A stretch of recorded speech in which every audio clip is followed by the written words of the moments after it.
இந்த மாதிரி நேரத்துல புருஷன் கூட இருக்கிறது தான் ஒரு பொண்ணுக்கு சந்தோஷம். நான் இந்த வீட்ல தான் இருப்பேன்.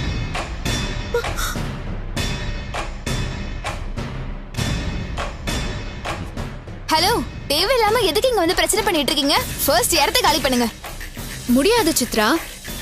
ஒரு பொண்ணு கர்ப்பமா இருக்கிற நேரத்துல தனியா இருக்கிறது எவ்வளவு கஷ்டம் தெரியுமா? நீ எதுவும் பேசாத. நீ சின்ன பொண்ணு, உனக்கு எதுவும் தெரியாது.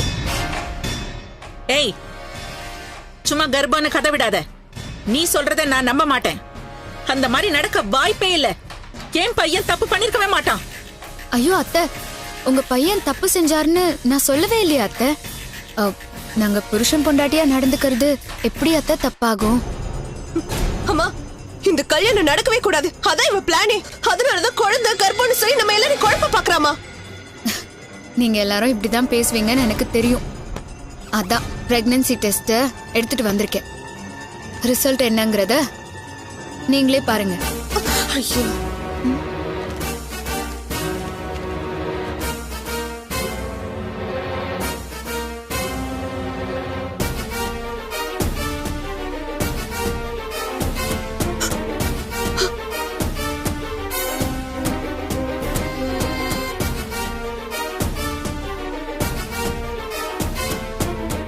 என்னாச்சுமா? பாசிட்டிவ் இந்தமா போட்டிருக்கு.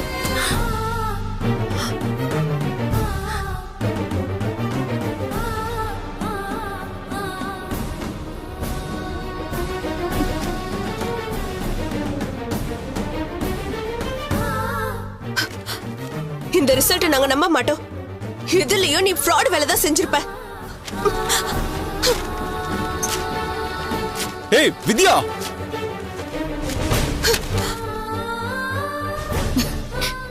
ரிசல்ட்ட நீங்க கிழிச்சு போட்டுட்டா நான் கர்ப்பம் இல்லைன்னு ஆயிடுமா? ஏய் வித்யா,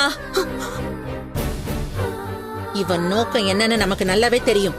இவகிட்ட எதுக்கு அனாவசியமா பேசிக்கிட்டு? இவ சொல்றது பொய்ன்னு அருண் சொல்லட்டும். அப்பதான் இவ வாய அடைக்க முடியும். டேய் அருண், ரஞ்சிதா சொல்றது பொய் தானடா? டேய், அம்மா கேக்குறாங்களே, சொல்லு.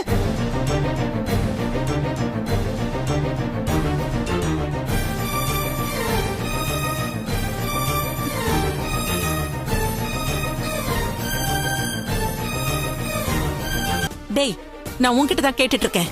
அவ வாரிசு அது இதுன்னு என்னென்னமோ வளரிட்டு இருக்காடா. இத பார், என்னால அதெல்லாம் காது கொடுத்து கேட்க முடியல.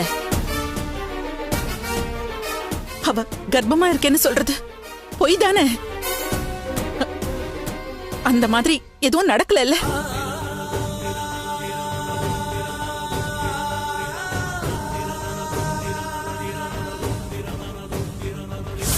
இப்போ உங்களுக்கு என்ன பிரச்சனை?